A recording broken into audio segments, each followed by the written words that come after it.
ሴቶች በትንሹ ሌቦች አይደላችሁም ብዬ እንኳን ነፃ ባላወጣችሁ የሌብነት እንትኑ ከወንድ ጋር እንዳለም አትሰርቁም እያልኩ አይደለም።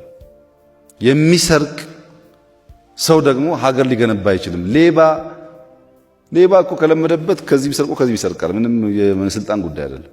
ሴትም በሚመለከት መጨረሻ ያነሳችሁ እህቴ ናሬሽኑን ያው በደንብ ሰምቼ ዲፌንድ ማድረግ ፈልጌ ነበር።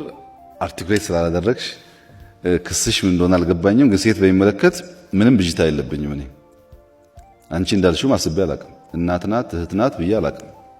ሴት በጣም የሚገርም ጭንቅላት አላት፣ ግን ገበያ ታውጣው ነው እያልኩ ያለሁት። እኔ የሌለኝ ጭንቅላት እኔ የሌለኝ ብቃት ሴት አላት። እሷም ብቃቷን ታምጣ፣ እኔም ብቃቴን ላምጣ። እኔም ልስጣት እሷም ትስጠኝና በጋራ ሀገር እንገንባ ነው። ይሄን አምናለሁ፣ ይሄን አስተምራለሁ፣ ይሄን እናገራለሁ። አሁን ጠቅላይ ሚኒስትር ሆኜ ሳይሆን ሳልሆንም ማለት ነው። ሌሎች ሎያል የመሆን ዲቮሽን፣ ዲፕ ቲንከር፣ በጥልቀት ነገሮች የማየት ስንት ኳሊቲ አለ። እሱን እናውጣ እንጠቀም ነው ያልነውና አሳይተናል። ይሄን እኮ በኢትዮጵያ የፖለቲካል ኤምፓወርመንት ውስጥ ለሴቶች እንግዲህ ዓለም ሪኮግናይዝ ያደረገውን አንቺ ዲናይ ብታደርጊ አይሰራም። አፍሪካ ውስጥ የመጀመሪያውን ስራ የሰራን እኛ ነን። እነሱን ደግሞ አሰልጥኑ እናንተ።